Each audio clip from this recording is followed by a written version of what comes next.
আছো? আশা করি সকলেই ভালো আছো। আমিও বেশ ভালোই আছি। সকালবেলা স্নান করে আজকে পুজো দিয়ে সোজা তোমাদেরকে একটু গোপালকে দর্শন করালাম, কারণ অনেক দিন হয়ে গেল তোমরা গোপালকে দর্শন করো না। তো ভাবলাম আজকে তোমাদের সাথে একটু গোপালকে শেয়ার করি। তো গোপালকে একটু দর্শন করে নিলে তোমরা। তারপর দেখো আমি আমার ড্রেসটাকে চেঞ্জ করে নিয়েছি, কারণ সকালবেলা স্নান করে ড্রেসটা পরতে অসুবিধে হয়ে যায়। তাড়াতাড়ি করে পুজো দিয়ে এসে তারপরে আমি ড্রেসটা পরি ভালোভাবে, যে ড্রেসটাই পরবো আগের দিন রাতের বেলা আমি সেটাকে রেডি করে রেখে দিই। তো সেটাই সকালবেলা স্নান করে পুজো দেওয়ার পর পরি। কখনো কখনো পরে নিয়ে আবার অসুবিধে না হলে। তো দেখো এক গ্লাস জল খেয়ে নিলাম, এখন চলে এসেছি এক কাপ চা নিয়ে। তো চাটাও খেয়ে নেব, কিন্তু চায়ের ফাঁকে ফাঁকে কিন্তু কাজকর্মও করছি, কাজও করছি আবার চাও খাচ্ছি, দুই দিকে কাজ রেডি করছি। এদিকে হাজব্যান্ডের জন্য বানাবো চিতল পিঠা, আর কয়েকটা দিন চালের গুঁড়িটা শেষ হয়ে গেলে না তারপর আর চিতল পিঠা বানাতে হবে না। তো শুধু দিন গুনছি যে কবে শেষ হবে। দেখো পৌষ সংক্রান্তি হলো, অনেক দিন হয়ে গেল না, এখন পর্যন্ত কিন্তু আমার ঘরে চিতল পিঠা চলছে। তো যাই হোক, চা খেয়ে নিচ্ছি, চা বিস্কিট খেয়ে নিচ্ছি। ওইদিকে মাধবও ঘুম থেকে উঠে গেছে, তোমরা দেখতে পেয়েছো। মাধবকেও ব্রেকফাস্ট করিয়ে নিয়েছি। এদিকে মাধবকে একটু পড়তে বসাবো। তো ওকে বলছিলাম যে একটু পড়তে বসো, ও খেলাধুলা নিয়ে ব্যস্ত ছিল, কারণ ওকে বই নিয়ে বসাতে হবে। ও বসতে চাচ্ছিল না আজকে, কেন জানি। অন্যদিন না একটু বলাতেই বসে যায়, কিন্তু আজকে বসতে চাচ্ছিল না। আর এদিকে আমাকে দেখে বুঝতে পারছো কিছু কিছু কিছু মানে ফলো করেছো আমার। আর দেখো আমার সারা গায়ে কিন্তু কোনো সোয়েটার নেই, কিন্তু পায়ের মধ্যে কিন্তু আমার সক্সগুলো আছে। কেন বলো তো? আমি স্নান করার পর না আমার শুধু ঠান্ডা লেগে থাকে পায়ের মধ্যে। আমার আগে থেকে দেখেছি আমার যত ঠান্ডা পায়ে, কিন্তু গায়ে যত না ঠান্ডা তত ঠান্ডা আমার পায়ে আর কানে। তো কানে তো এত একটা লাগছে না। আর সকালবেলা যদি স্নানটা কমপ্লিট করতে পারি না, তাহলে তা তো একটা অসুবিধা হয় না। আর ঠান্ডাটা যেহেতু ঠান্ডাটা যেমন কেটেই যায় এক প্রকার, যে সকালবেলা স্নান করলে তেমন একটা ঠান্ডা লাগে না। সকালবেলা আর যতই ঠান্ডা থাকুক, যদি তুমি সকালবেলা স্নানটা সেরে নাও না, তাহলে কিন্তু এত একটা ঠান্ডা লাগে না। তো দেখো বিছানাটাও গুছিয়ে নিচ্ছি, এক এক করে সমস্ত কিছু কাজ তাড়াতাড়ি করে পরিপাটি করে করতে হবে, তো নয়তো আবার টাইম হয়ে যাবে। তো এদিকে রোদেরও একটু একটু আভা দেখতে পাচ্ছি, জানি না রোদ উঠবে কি উঠবে না, বলতে পারছি না। তো বিছানাটাকে দেখো এক সুন্দর করে গুছিয়ে নিয়েছি। চলো রান্না করে যাই। এই যে দেখো হয়ে গেছে, কি সুন্দরভাবে ফুলে এসছে পিঠাটা, দেখো দারুণ লাগে কিন্তু। তো দিয়ে দেবো হাজব্যান্ডকে। 4-5টা সকালবেলা করা হয়, দুটো খায় আমার হাজব্যান্ড, আর আমি আর আমার শাশুড়ি মিলে কিছুটা খেয়ে নিই। আমার ছেলে মেয়ে এত একটা পছন্দ করে না। আগে 1-2টা খেত, কিন্তু এখন তো মেয়ে তো একটাও মুখে দেয়নি আজ পর্যন্ত। কিন্তু আমার ছেলে আবার মাঝে মধ্যে ওর পাপার সাথে খায়। এই যে দেখো গুড় দিয়ে লাগিয়ে দিয়েছি, এটা আমার জন্য আমিই খেয়ে নেব। আর এইদিকে দেখো আবার রান্নাবান্না করতে চলে এসছে। আর মাধবের অবস্থা দেখো, সোজা সাইকেল নিয়ে চলে আসছে রান্না করে।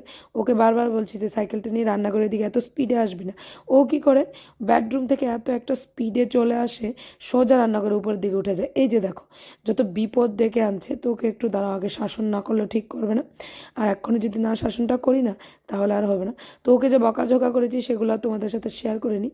রান্না করবো চিকেন, আলু, আদা, পেঁয়াজ, রসুন সমস্ত কিছু রেডি করে নেওয়া হয়েছে, রান্না করে নেবো। ওই যে একদিন বলেছি যে চিকেন রান্না করাটা কিন্তু খুব সহজ, বলতে টাইম লাগে না বললে ভুল। এটা রান্না করতে টাইম নিলেও তুমি ওটার পাশে দাঁড়িয়ে দাঁড়িয়ে তোমার কাজ করতে হবে না, একটু পরপর এসে নাড়া দিয়ে গেলে হয়ে যাবে। এই ফাঁকে তুমি অন্য কাজকর্ম করে নিতে পারো, বাসন মাজা, কাপড় ধোয়া, ঘর ঝাড় দেওয়া, ঘর মোছা, বাচ্চাদেরকে রেডি করে দেওয়া, নিজের কিচ্ছু করা, ও কাজগুলো হয়ে যায় যদি চিকেন বসিয়ে দিয়ে এই সমস্ত কাজগুলো করা যায়। তো এইদিকে দেখো করে নেব, বাস আর দেরি করব না। আর চিকেন করতে বললামই তো, এত একটা ভেজাল নেই, সমস্ত মশলা টশলা না আগে থেকে রেডি করে নিচ্ছি। তো সেগুলোই করে নেব। আর আজকে রেডি করে নিয়েছি যেহেতু রান্না করতে দেরি হবে না। হ্যাঁ বলছিলাম আজকে দুরকমভাবে চিকেন রান্না করব। কারণ হলো আমার হাজব্যান্ডের শুধু ঝালই হয় না, কেন এত ঝাল কম দিলে, কেন এত ঝাল কম দিলে, এই কথাই বারবার বলে।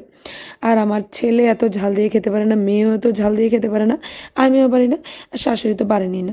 তো বিশেষ করে মাধবনের জন্য তো দুরকমভাবে করলেই দেখলাম সুবিধা হবে। একমাত্র সবার জন্য একরকম করে নেবো, আর একমাত্র আমার হাজব্যান্ডের জন্যই আলাদা করে করব, তাহলে তেমনটা কোনো চাপ নেই। তো আমার হাজব্যান্ডেরটাই আলাদা করে নেব। আর আমাদেরগুলোর মধ্যে একটু আলু দিয়ে দেবো, আমার হাজব্যান্ড আবার আলু দিলে পছন্দ করে না। এই যে দেখো এটা হাজব্যান্ডেরটা বসিয়ে দিয়েছি। আজকে চিকেন রান্না করতে গিয়ে তেলটা একটু প্রচণ্ড পরিমাণে বেশিই পড়ে গেলো। এই যে দেখে বুঝতে পারছো কিনা জানি না, কিন্তু তেলটা কিন্তু বেশিই পড়ে গেছে। যখন এটা ফ্রাই হয়ে আসবে তখন বোঝা যাবে যে তেলটা একটু বেশি হয়ে গেছে। যদিও চিকেন রান্না করতে এত একটা তেল লাগে না, কিন্তু বলতো চিকেন মাটন এই সমস্ত জিনিসগুলি তো মশলা আর কী যেন বলে তেলের মধ্যেই সমস্ত কিছু কাজ, তাই না? তো তেল মশলাটা যদি কম দেওয়া হয় ভালো লাগে না কিন্তু। তো তেল মশলাটাকে একটু বেশি বেশি করে দিতে হয়, কারণ জিনিসটা সমস্ত রান্না হবে মশলা আর তেলের উপর দিয়ে, কারণ নিজস্ব কোনো টেস্ট নেই, তো ওই মশলার দ্বারাই টেস্ট যা হওয়ার হবে। আর এইদিকে দেখো কি সুন্দর ভেপার বের হচ্ছে। আর এই দিকে দেখো এটা হলো আমাদের চিকেনটা কিন্তু বড় একটা কড়াইয়ে বসিয়ে দিয়েছি, আর সোমের চিকেনটা কিন্তু ছোট্ট একটা কড়াইতে, কারণ এনেছিল অল্পই, ছোট্ট মানে অল্পই এনেছিল, তেমনটা বেশি আনেনি। তো এই যে দেখতে পাচ্ছ পেঁয়াজগুলো এটা আমার হাজব্যান্ডের এটাতেও দিয়েছি, আমাদের এটাতেও দিয়ে দিয়েছি। বেশ ভালোই লাগে আলু পেঁয়াজগুলো, চিকেন মাটন সেগুলোর সাথে খেতে এটা দিলেই ভালো লাগে। যদিও চিকেনটা ফ্রাইও ভালো লাগে, তবে আছে না মাঝে মধ্যে কিন্তু একটু হালকা পাতলা গ্রেভি খেতেও ভালো লাগে। হালকা পাতলা আবার গ্রেভি হয় কীভাবে সেটাও বলবে। ওই যে বলতে ভুল করে ফেললাম, মানে পাতলা, এত একটা পাতলা ঝোল না, মোটামুটি যেই ঝোলটা দিয়ে তুমি না রাইসটাকে মেখে খেতে পারবে, কিংবা তুমি যদি রুটি দিয়ে খাও রুটিটাকে ভিজিয়ে খেতে পারবে, তেমনটার কথাই বলছিলাম। বেশিক্ষণ আর লাগবে না, যেহেতু চিকেনটা সেদ্ধ হয়ে গেছে, তো ভালোভাবে ফ্রাই করে নামিয়ে নিলে হবে। তো সেটাই করে নেব। দুদিকে বসিয়ে দিয়েছি, যেহেতু চাপ নেই তাড়াতাড়ি হয়ে যাবে। দুই দিকে দুটো কড়াই বসিয়ে দিলাম, সেটাই কিন্তু একটা সুবিধে। 2-3টে কড়াই থাকলে না কোনো অসুবিধা হয় না, দুদিকেই বসিয়ে দেওয়া যায়। তবে তরকারির মধ্যে আলাদা আলাদা হলে হবে না। ওইদিকে যদি তুমি নিরামিষ সবজি, ওইদিকে যদি তুমি চিকেন বা ফিশ রান্না করো, তাহলে তো সাংঘাতিক অসুবিধা হবে।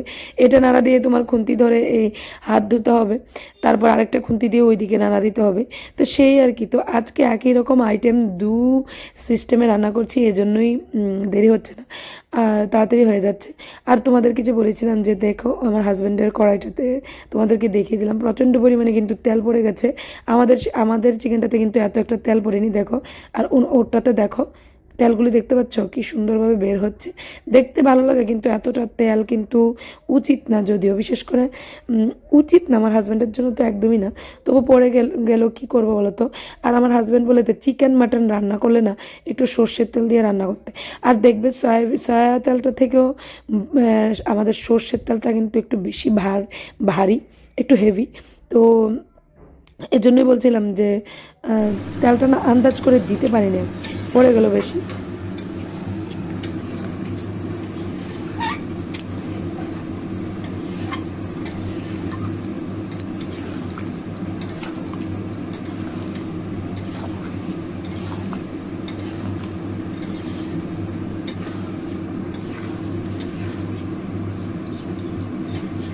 তো দেখো খুব সুন্দর করে কষানো হয়ে গেছে, চিকেনটাও হয়ে গেছে, এই যে দেখো ওরটাও হয়ে গেছে আর আমাদেরটাও হয়ে গেছে।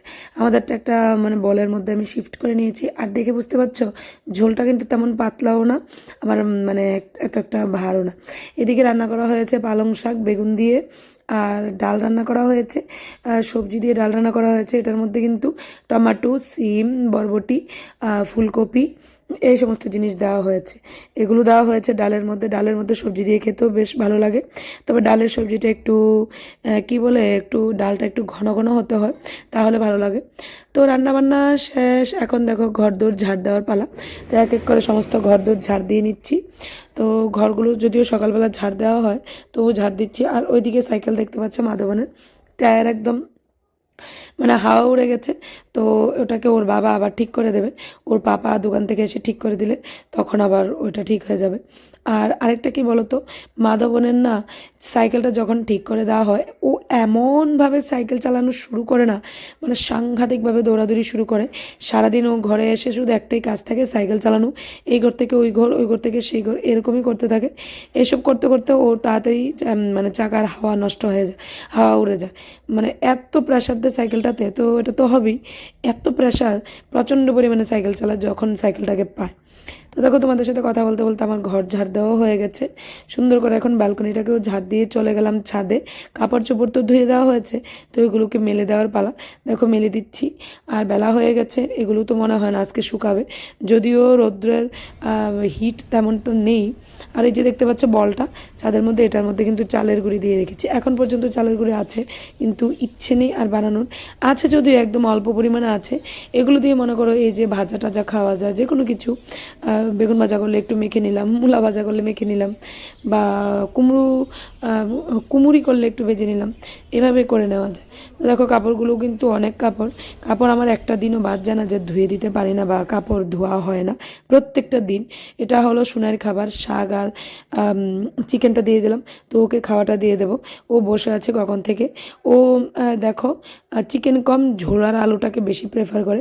তো দেখো ওকে রাইস আর সরি ওকে লাঞ্চ খাওয়া দিয়ে দেওয়ার পর খেয়ে নেওয়ার পর আমি চলে এসেছি। ও এখানে বসে বসে কী জানি করছিল, ক্লে নিয়ে খেলছিল, নয়তো বা ড্রয়িং। ওর দুটোই কাজ থাকে। আর এখানে আমি আমার কাজকর্ম করছি। এই যে আমার প্রত্যেক দিনের রুটিন, প্রত্যেক দিন সকালবেলা ঘুম থেকে উঠে একবার আশেপাশে কাজকর্ম করি, মানে ঘর দোর ঝাড় দিয়ে মভিং করি। তারপর আবার কাজ সারার আগ মুহূর্তে আমি আবার ঘর ঝাড় দিই কিংবা মভিং করি। তারপর ওই যে সকালবেলা একবার ক্রিম দিই, আবার দুপুরবেলা হাত পা ধোয়ার পর একটু ক্রিম লোশনটা ভালোভাবে দিই।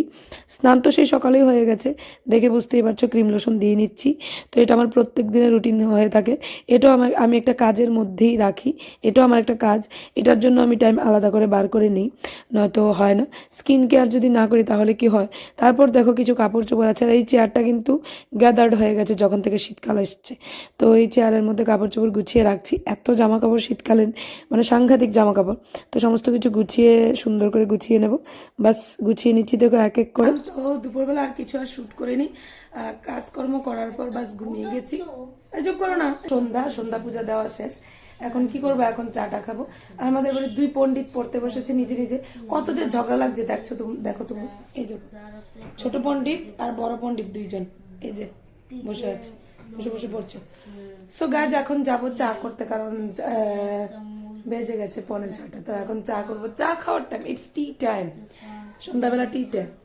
আর ওরা তো গল্পের বই পড়ছে, সঙ্গে সঙ্গে ক্লে নিয়েও কি জানি বানাচ্ছ। ওই দেখো তোদের হাতগুলো দেখাতো, জটিলা কুটিলা, ক্লেগুলো কোথায়? তো যাই হোক, বাচ্চাদের তো একটা না একটা কিছু লাগে, তাই না? তো এখন যাবো রান্নাঘরে। দিয়েছি কিন্তু মাধবের টিচারের বাড়ি আছে আজকে, অনেকদিন পর গ্যাপ গেল। তো মাধবের ব্যাগটা আগে গুছিয়ে নিই, আর মাধব চলে যাবে এখন টিচারের বাড়িতে। আরে ভগবান, পড়ার ব্যাগে শক্স। তো তারপর রান্নাঘরে চলে গেলাম। দেখো এদিকে চাও হয়ে গেছে, সবাইকে চা দেওয়া হয়ে গেছে, আমার চাটাই করছিলাম। আমি তো দুধ চা খাবো, তো করছিলাম। তারপর চা নিয়ে বসে গেছি, মাধবকে কিন্তু দিয়ে এসেছি ওর টিচারের বাড়িতে। তো চাটা নিয়ে বসে আমি সোনার সাথে একটু মোবাইলে অনলাইনে শপিং করছিলাম, কি কেনা যায়। এটা আমার একটা সাংঘাতিক নেশা। তো যাই হোক, আজকে এতটুকুই। তোমরা ভালো থাকবে, সুস্থ থাকবে।